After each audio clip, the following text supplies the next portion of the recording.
বাপের মাছ ছেড় না, আর মানুষের মাছ কাটছি আমি। 50 থেকে 70 বাঙালি বাঙালি এটার দাম 900, এটার দাম হলো 360। সিলভার 360, আর হলো কত? হলো 900। আগে 200, 1100 হলো 360, 1460। টোটাল যোগ দেন এক জায়গাতে, তারপরে এই ভাত দিয়ে দিচ্ছি 1460। ওটা বুঝে আপনাকে 900 হলো 360, 1260, আর আগের বলছেন 200, 1460। তাহলে আপনি এই 40 টাকা নেন, 1000 টাকা পুরো থাকলো। ওই ভাবি বিয়ানের মতো মাছ আছে, বিয়ানের মতনই মাছ আছে। মনে থাকবে দেখে তো 1000 পুজিয়ে ফেললো। ওই যে মনে রাখার লেগে 1000 পুজিয়ে ফেললো।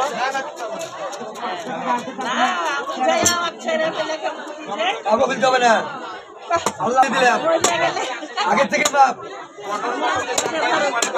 হয়ে গেছে, আগে থেকেই বাপ। আমি বাড়ি যাওয়ার আগেই বাপ। ওই টাকা নিয়ে কোথায় যাবে? ওই টাকা নিয়ে কোথায় যাবেন? বড় লাগবে না? বাড়ির চলে যাবেন না? পৃথিবী চিন্তা করে লাভ নেই তো। গাড়ি বাড়ি কি বলছে ওদের কথা শুনেন না কেন? বাড়ি গেলে টাকা শেষ, ভাগলিবে না।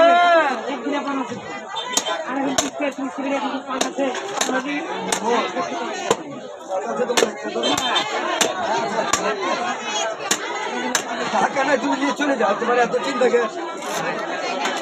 না না না, আল্লাহ বলেছে যার গরিবের খেরের বাড়ি আছে তার আল্লাহ রহমত দিয়েছে। যে আমার একজন দিয়ে গেলেন খেলা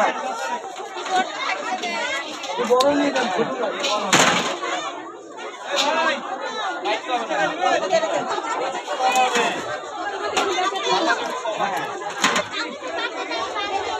হ্যাঁ হ্যাঁ, পুকুরে ফেলে দেবা। রেডি করলে 100 হয়ে যাবে। 283 টাকা দাম। যা আছে তুমি দিয়ে যাও, আমরা করে দিও। 200 আছে, তুমি করে দিও। 283 করে দিকে তুমি না, তুমি না, তুমি না। এগুলা মধু, এগুলা মধু, এটা কাতল। এটা খালি হাত ছেড়ে ভাত খেতে হবে।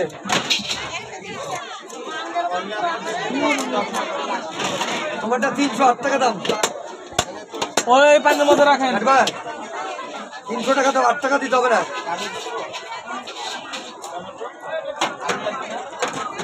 এইটা লাও, তোমাকে দেখতে হবে না জীবনে কি খাওয়াচ্ছি। তোমার হাত ছেড়ে ভাত খাবো।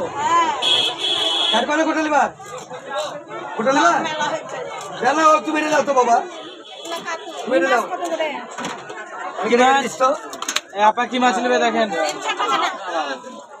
ওই আপা কি মাছ নেবে বলেন। আসেন আসেন, এটা নামান তো, এটা নামান। গোটা দুনিয়া ছিটানোর থেকে এটা নামান। এবার ছিলেন ওটা উনার, এটা আপনার দেখায়, এটা হলো উনার, আর এটা হলো তো তাদের। আচ্ছা, 230 টাকা কেজি মাছ, আর ভালো হবে তো। এগুলো হলো রুই, এটা হলো কাতল। একটা বুঝলেন? কাতল